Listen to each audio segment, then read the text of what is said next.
Line's good. Never on. Whoa. Hard. Hardly. Come on, Brent. Line's good. Got real close. I hear high, right? Try and hit 2/3. Have they saved it for her? Yes, they have. Ooh, welcome to Game of Stones, everybody. I am Sean Graham. Scott will kind of be alongside as usual as we are here wrapping up 2021 in the world of Game of Stones, in the world of curling more broadly, as here we are on December the 30th, 2021. And we thought to wrap up what has been, to say the least, an eventful year in the world of curling, we would look back on some of our favorite moments of the year. Scott and I were talking over the last couple weeks, trying to come up with some of the moments that we really enjoyed talking about on the show, things that came up somewhat organically that we wanted to include here in a bit of a recap best of the year to celebrate what has been a challenging year, we know, all around in the sport, challenging for us as well. But we thought it'd be fun to look back at some of the moments that brought smiles to our respective faces, and hopefully brought you some smiles as well. So we've selected some moments from across the year that we wanted to revisit that were fun or illuminating, insightful, we felt, for us to look back upon here at the end of the years. And first up is an episode that was one of my favorite, if not my favorite one to produce during the year. It's because it fits into what I do for a living. I am a historian by training. So in the summer, we went back and looked at some of the innovations in the history of curling and how some of them go against the idea of the spirit of curling and were very criticized at the time, whereas other major interventions were not. They were just widely accepted pretty much immediately. And one of the most fundamental parts of the sport early on was heavily criticized for not being part of the spirit of curling, and that was the simple act of putting a rotation on your stone and getting curl on the rock. This was heavily criticized when this strategy was first used. So we went back and looked at why was that the case and how does this fit in to the idea of the spirit of curling. Here's an example of a basic thing to the sport that was very controversial at the time and apparently led to some fisticuffs. So what is that, Sean? So this is the development of the in and the out turn, which, right, very basic to the sport now. Yeah, it's just, you have to do one or the other, right? Yeah, it's the rotation on the stone. But early on in curling, 16th, 17th century, the idea or the goal would be to just throw a straight stone. And there are sources that indicate that your quality as a player was judged entirely on how straight your stone went. And if it actually moved a bit, that was deemed as not ideal, and it lessened your stock as a player. Okay, really? So players in Fenwick in the late 1700s discovered that if you put a rotation on the handle, if you turned the handle of the stone, you could get around an opposition rock, as you see now, as is kind of the whole point of the modern game. Yeah. But this caused a stir amongst the opponents and people from other places than Fenwick, who felt that this went against the spirit of the game. And the argument, again, was that the sport was dependent on being a straight shooter. And I think that's probably also symbolic. You know, you're a straight shooter. And so bending around, coming around, that was deemed to be perhaps not manly, if you go to that Royal Montreal saying. But it was so successful that other players started to learn the technique, and that even though it was deemed kind of against the spirit, it was just so good and so effective that you had to use it. So there's another account as to when this happened. There's an account saying it happened in 1806 by William Bell, who played at the Buchan Club in the early part of the 19th century. And that players from that club became successful. Now, there's doubt on both of these accounts as to when these actually occurred and what was the first. But the thing that is absolutely certain is that before the 18th century, the key to success in this sport was throwing the stone straight. Right. So this is an example of something where someone found, well, for lack of a better word, a loophole to be able to play the game in a totally different way, but that gave them such a huge advantage over their opponents, right? Right. Well, there's no rule against it. Exactly. Yeah. And so I would assume then people would try to be throwing it straight, and if they put too much turn on it by accident, it would go to the sides and thus not be a very good shot. And then this team decided, hey, why don't we aim for the outside, right, and try to make it curl towards the middle? Yep. And that's like a eureka moment. Yeah, and it worked, right? And it's interesting too to think about this. That, well, why is it called curling then? Right. So that's part of the doubt on some of these stories. And there's a poem from 1620 by Henry Adamson that uses the word curling in it. And I think one of the theories is that the word curling was almost used as an insult. It's like, oh, that rock, it curled because you didn't throw it very well. Yeah. Right? Look at these guys curling all over here. Yeah. Can't throw it straight like a real man. So of course now that's absurd. The whole point of the sport is to put a turn on it. If you try to throw a knuckle stone, in essence, with no turn, really the stones, modern stones, they're just going to pick up a turn. Now, 2021 was very difficult for a lot of reasons. Major changes in the sport. One of the biggest, potentially, is the fact that the Pacific Asia Curling Championship and the Americas Challenge are being combined into a singular event. So this fall was the final edition of the Pacific Asia Curling Championship. It was held over in Kazakhstan, and we were fortunate enough to be joined by our friend Jason Chang, the skip of the Hong Kong men's curling team from Kazakhstan, from Almaty, Kazakhstan, right before the event kicked off. And he talked about why the Pacific Asia Curling Championship was so important and its significance to him and his team. The switch will happen starting next season. It was just voted on at the annual Congress. This season had fairly overwhelming support from member associations across the world voting in favor of the creation of the Pan-Continental. For us in Hong Kong, we're kind of, we love the Pacific Championships. It's got a great regional identity. For us, it's a very eclectic group of nations as well that spans from Africa to the Middle East to Asia and the interior of Asia, and then to the South Pacific as well, right, with Australia and New Zealand. So it's a really fun event in that way. And we also, for Hong Kong's own marketing purposes, the Pacific Asia's has a bit of a ring or cachet to it. If you say Pacific Asia Championships locally in Hong Kong, people understand that means a big deal, right? Because there's Pacific Championships or Asia Championships in many, many sports. But I'm not sure if there's a Pan-Continental Championship in many sports. So maybe the communication with our local media and the local fans in Hong Kong and just the local people in general we need to find a way to communicate how important this new competition is, and we think that it might be a little bit more difficult to communicate than this current Pacific Asia Championships. Now, one of the teams that was not there in Almaty for the Pacific Asia Curling Championships was Australia. They did not participate this year, but that does not mean that Australia did not have a good year overall in the world of curling. Of course, they qualified for the Olympic Games in Beijing in mixed doubles. And we make predictions on this show a lot, mostly in the form of picks. And if you're familiar with our bad beer bet with Rocks Across the Pond, they won because they were better at making the picks than we were. We do keep track of the picks, and we try to keep ourselves honest when we're wrong, which is regularly.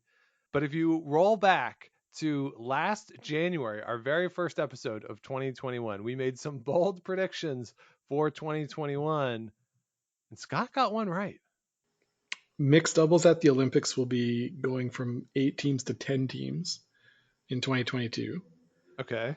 So obviously we're going to get 2 new nations that weren't there in 2018. Yeah. But my big prediction is that one of those nations is going to be from a non-traditional curling power. Okay. All right. Do you want to take a shot at which non-traditional curling power that will be? So I don't really want to, but I'll put it between two different nations right now, and that will be either Australia or Hungary. Okay. I think Hungary is probably a safer choice. So I'm looking at the world rankings by association right now, and Hungary is 15, and they've dropped 6 slots Yeah. since whenever the They've last made one the was. playoffs at a mixed doubles at least, and probably have won a game or two in the playoffs. And they've got the number 6 ranked team in the world and the number 13 in mixed doubles. Okay, So, so this is no longer a bold prediction. well, if they're at 15th in the world rankings right now, Yeah, but they it have a might be team tough. that's 6th and a team that's 13th. Well, they still got to perform at the right time. It's not a gimme, but a non-traditional curling power nation, somebody that we haven't seen at every men's and women's worlds, Right. or even a few, right? So For sure. that's my prediction.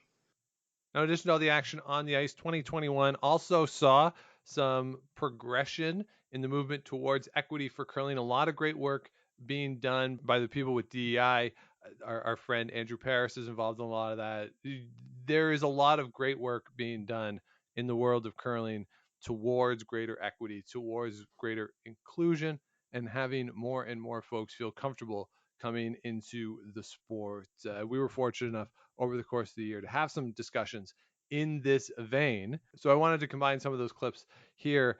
First up, we have Greg Smith, who, of course, skipped Newfoundland and Labrador at this year's Brier, talking about his experience as an LGBTQ2 plus curler at the highest level, some of his experiences, and whether or not the sport has been welcoming and inclusive to him. We were also joined this summer by Elena Stern, now retired, former skip of a Swiss women's team.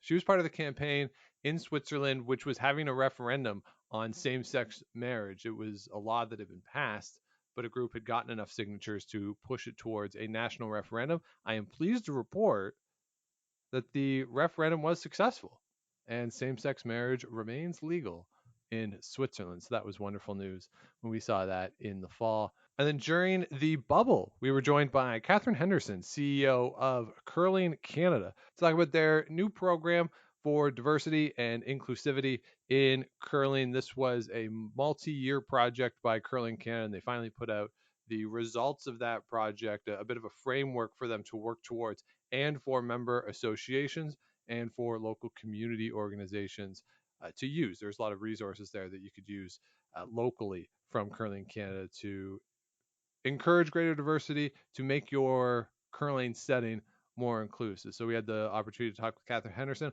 all about what Curling Canada is doing. So here they are, Greg Smith, Elena Stern, Katherine Henderson, talking about diversity, inclusivity, and curling. Well, first I want to say that there's a ton of queer people at the high level of curling, and it is incredible to see. And so we haven't been held back in any way, shape, or form there, which is great. But I think, like I said, I think with Devin, I think that for me, I haven't really faced it by curlers directly. Maybe, sometimes I've been underestimated and they use the kind of the queer guys as that. And they thought, oh, this is just whatever. But, or kind of pin that then I guess on my flamboyancy. But I mean, I couldn't tone that down if I tried, God damn it, right? I wouldn't be able to. I'm all go. But I think that might be it. I think for me personally, I might have been underestimated and then I probably beat them, hopefully, or bet them. I don't know what Newfoundland can't speak English, right? But yeah, I haven't dealt with it a lot. I know that there is a lot at the high level, and I think that is important. I'm glad that some of us and a lot of us are visible about that and open and transparent about that, because that is only going to pay dividends for young queer athletes, not even just in curling, but in general. I know that there's been some really lovely messages that's been sent to me on Facebook by moms here in Newfoundland, Labrador, and I got emotional by it, and I'm glad that I was able to have some level of an impact on them and on their kids. Yeah, I think curling in general is a very fair and welcoming sport, and it also shows in how they welcome people or how they welcome diversity in sport. And yeah, I think a lot of equality is already established, and also between men and women, I think. Um, it's still something maybe people gossip about, and it's something worth talking about, but I don't think that's necessarily curling itself. That's just in general, it's still a huge thing. Like if someone comes out as gay or as lesbian, it's a huge thing and people talk about. It's worth mentioning. So we're not quite at the point yet where it doesn't really matter who you love.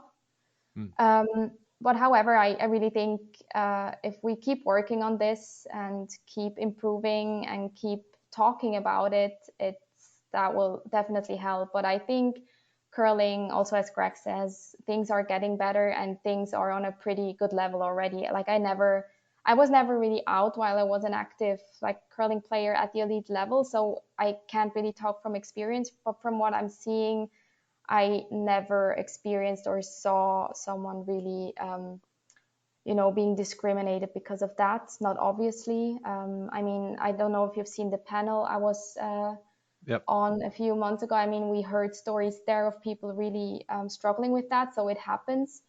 But yeah, as long as we keep talking about it, improving, I think that's the most important thing. Of all the people that I've met in curling, everyone's welcome. We're always trying to figure out, how do we get little rockers, young people to play? How do you get teenagers to play? And so it's not just the ways that we adapt the sport and that we adapt the implements and we adapt the rules to play.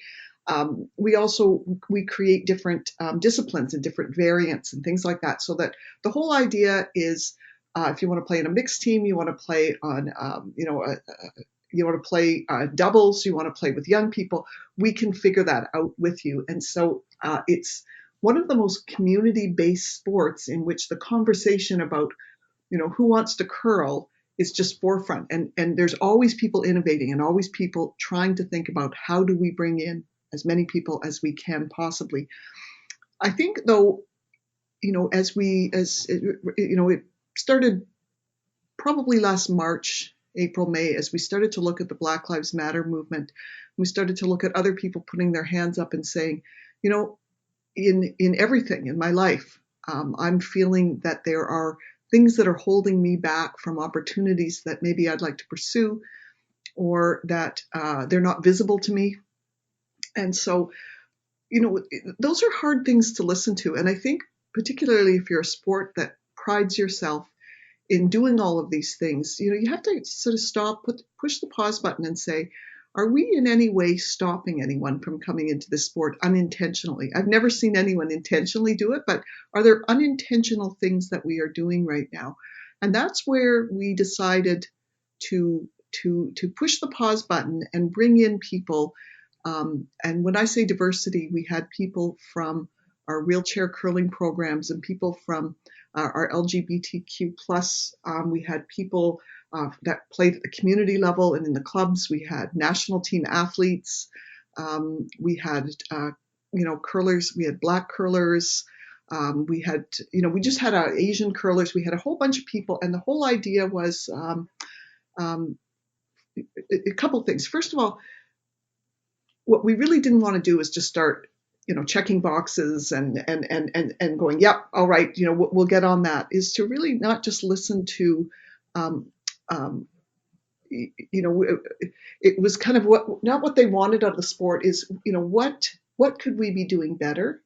Who were we missing? What are the things that we should be thinking about? Where could we rethink how we approach, new Canadians or people new to the sport? And also, a really important part of that to us was, and what's your experience been? How are you as somebody that maybe doesn't look like what people imagine the typical curler to look like? What has been your experience, and where are places that are difficult in the whole experience of curling? And I can give you, examples of those sorts of things, but really what we wanted was a pretty profound conversation at the beginning, rather than, sort of taking statistics and developing marketing plans. It was to say, maybe we need a bit of therapy. Maybe we're delusional and think that we're so welcoming, and maybe we're not. And part of it was to take people that that many of them put their hand up and said, I'd love to talk to you about that. And they told us some stories, and some of those stories were disturbing to us. Those were some great discussions for us. I really enjoyed having all of those. Another thing that I enjoyed this year was the first big series that I guess we tried to do on the show. We did that in the summer where we went decade by decade talking about the players of each decade. And it was fun for us to go back, especially the decades that we hadn't seen ourselves. The 70s, certainly Scott and I, neither of us were born at that point. The 80s, I don't have much memory of the 80s at all. So it was fun to go back. But there was one player who really stood out to us in the 2000s who was incredibly dominant, a player who might not be first that comes to mind when you think of dominance in the early 2000s. But Annette Norberg had herself quite a run. And there was a remarkable factoid about Annette Norberg that blew my mind as we were putting together this show of the greatest players of the 2000s. And this time it's Annette Norberg. Yeah.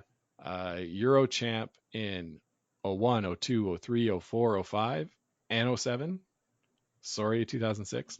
Silver in 2008, two-time world champ in 05 and 06, a silver medal at the Worlds in 2001, 2009.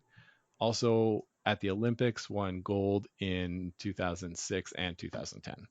How's that for a decade? That's not too bad. Ain't nothing wrong with that. How's she only number 2? Right, yeah. After reading all that. Yeah. So like Swedish curling, like we talked about, is sort of unfairly good. And then you have the Norberg years, and now we're experiencing the Hasselberg years. Just amazing team and amazing player to be that good for that long. Yeah. On the world stage. Yeah, no question. Just a dominant run for Annette Norberg. Mm-hmm. Like it's incredible to think about how good she is. And she won another world championship in 2011, just continuing that run that just dominant, just an absolute dominant run for Annette Norberg. And that's the only word that I can really think of to describe her. Yeah. I just show up to world championships and win. Yeah. So it's weird too. So she was inducted into the Swedish Curling Hall of Fame. Scott, when do you think she was inducted into the Swedish Curling Hall of Fame? Well, I would guess maybe like mid-teens, but probably she was inducted before that. She was inducted into the Swedish Curling Hall of Fame in 1989. Wow. After the silver medal at the Olympics in Calgary, that silver that she got when it was a demonstration sport, that's when she got into the Hall of Fame. She had represented Sweden at the World Championship in 88 and 89, then again in 91. Then she takes a break from the international level of curling. But so she's doing all this in the aughts, already in Sweden's Curling Hall of Fame, in for so long that her photo is probably pretty dusty. And then she's going on this run. She did get inducted this year, her and her teammates from the Olympics, into the World Curling Federation Hall of Fame. Probably a little late on that one, WCF. Maybe a bit, yeah. And one of the things we talk about on the show somewhat frequently is the idea of how television can influence our perception of the players. The idea of the players as almost TV characters when we're watching their games. Another thing that comes up a lot is social media and the interaction that you can have on social media. Sometimes that's good, sometimes that's very bad. So we had two very interesting discussions, very enlightening discussions for me over the course of the year on these issues. First up, we have Kirk Muyres, who joined us to talk about this idea of players as TV characters. As someone who had been on TV a whole bunch, we wanted to talk to Kirk about how much he feels TV reflects the true person. So you watch a game for 3 hours, you can hear a player for a lot of that time as they are mic'd up, but how much does that setting, does that reflect who that individual is in their everyday life? Is it an accurate reflection? We wanted to talk to Kirk about that, and he made some really great points about how television games can be perceived and how fans can make conclusions about people that might not necessarily be fair.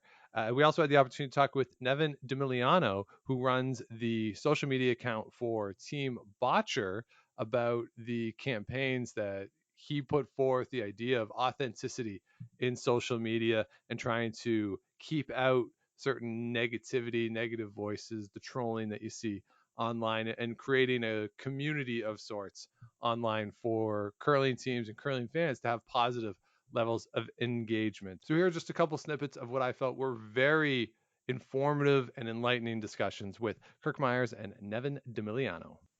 Yeah, that's a good question. I don't, I would say generally speaking, I don't think you get a really good sense of it.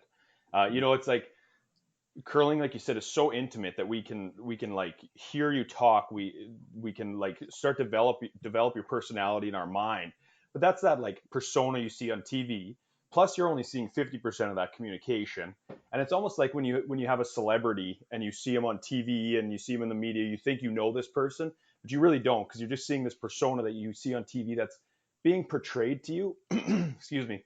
It's being portrayed to you by, first of all, the producers, and then second of all, it's these athletes in the absolutely heat of the moment, how they're kind of going about their business. And you see it a lot. I think with women's teams, it's like, well, that woman isn't a very nice person. Well, she's just competitive. She's a great person, and just because she's competitive, it's for some reason the masses think that she's not a nice person. And I find that, especially on the women's side, it just blows my mind that that's still how people perceive that. And then on the men's side, it's okay when a man is angry or in the zone, but for a woman that's not, or a woman that's not okay. And I think that's something that really needs to change kind of moving forward. But I don't think you actually get a true sense of the person by watching them on TV. Yeah, I think we call that Jennifer Jones syndrome, actually. The competitive woman who's criticized for being competitive. Yeah. It blows my mind. It's unbelievable in my opinion, but it is. She's the GOAT. She's the best ever. She's competitive. She's focused, and then people draw conclusions based on that. And I mean, I don't know Jennifer well, but I've met her a few times and obviously talked to her over the years. She's one of the most amazing people you're ever going to meet, and so it just doesn't portray that way on TV, and people draw their conclusions unfairly. Yeah, it's a good question, and it's an interesting conversation to have, and I'm not sure I know exactly like what the right formula is for all that, but I can tell you like what we've seen with like just creative people online, like it really doesn't take like a paid team or a paid social media manager to get results. It takes like, especially with curlers, it's they really want that authenticity and things like that, and any player can get that. Any player can kind of create some tactics to be able to achieve that. And I think that you can still get the same results, and you don't need like a fancy logo or a bunch of branding, because that doesn't really make it feel authentic. It makes it feel like, well, the team's not running it, so I'm not talking to the team. And that's nothing that, so if you manage it as part of the team and that's part of your duties, like first of all, that's hard, so good job. And growth doesn't have to be the main like thing. You don't have to have 10,000 followers. Like when I took over Team Botcher, it was 1,000, and I don't even know. Sometimes I put a tweet out there, no one will even respond. So that's okay. It's just about like experimenting and seeing what works and having a little fun. And I think curling fans are willing to kind of give you their support no matter what, especially if you're trying something new. I think we've seen even big team accounts have tried new things, and curling fans will respond. Yeah, sort of like I alluded to, like teams that get out of, here's our score from today and here's our thanks to our sponsor, and that's all they tweet out. Like getting away from that is great, and having more things, and even if it doesn't work, as you say, like, so what, at least you tried something different. But you also mentioned the word authentic, and it's interesting to me to think of authenticity in terms of an account when you're running it with the voice of those four guys as the guys who are playing. So how do you find a voice that is authentic when you're not them? You're not the one out there competing. What is that conversation like, and what is that challenge like? Yeah, it's really hard. Yeah, it's really hard because you can see it from both sides, because I'm a curling fan too, and I want to know kind of who's posting on behalf of whether it's a brand or whatever. but I think the nice thing for me is I'm so closely connected with the team that like I said, I pass along a lot of these message and sentiments to them, and like we talk about this stuff, and we go, like that was so good when we talked about that, like or like if it's the trains thing, like, oh, it's been so amazing that people can all feel a part of this because they just have to find a train gif. Like it's it really is just it's not like the brand, like one saying I always remember being told is brands don't tweet, people do. And it's just so true. It's just I'm the person behind the account, but I also feel like so connected with the team that it really, I do try to make it as authentic as possible. Obviously, it would never be as authentic as like having Darren run the account. But yeah, we do our best. And finally, one of my favorite moments of the year came on Scotty's Championship Sunday. We were talking during our live stream, which we did following every afternoon draw of the Scotties, Brier, and Canadian Olympic Curling Trials. It was a lot of fun to do those. We'll see what we do in 2022. I'm sure we'll do some over the course of the year. And this struck me as we were talking on Scotty's Championship Sunday, a tick that happens in curling. Scott has talked before about certain terms that he wants out of the sport that are way overused, things like a hair. Oh, it's just a hair high. And having watched the semifinal of the Scotties, something struck me as well. The other is Russ is worse at this, but Vic's done it a couple times, saying the word unbelievable. Oh, that's an unbelievable shot. To paraphrase the great Mr. OOC, it's curlers making curling shots. It's very believable what's happening. like it's not a good descriptor. I very much believe what I'm seeing. So yes. I just want to throw that out there that we can eliminate those things from the curling vernacular. It is noted, Sean. It is noted. Yeah. Yes, I think everything in tonight's game will be believable. The only thing that would be unbelievable about tonight's game is if like a streaker goes across the ice or something like that. That would be unbelievable because there's nobody in the stands. Yeah. So there you have it. Our favorite moments of 2021. Thank you so much, everybody, for listening, not only today, but over the course of the year. We really appreciate you welcoming us into your homes, to your cars, to your earbuds, wherever it is you are listening to us. We always appreciate it and hope that we can provide something entertaining and informative, and whether it's to give you a distraction from real life for a while or to get you set for the next event or to recap games, whatever it is, we are just so grateful to have you all out there with us. So we wish you all the best heading into 2022. We wish you a safe, a healthy, and a happy new year, because that will do it for us in 2021. But we will be back, of course, with new stuff in 2022. So if you have not yet, please do subscribe to the show wherever it is you get your podcast. Do likes, rating, comments, all that good stuff helps us keep the show growing. And of course, head on over to GameOfStonesPod.com. We can find all of our past episodes, including all of the episodes from which I took these clips today.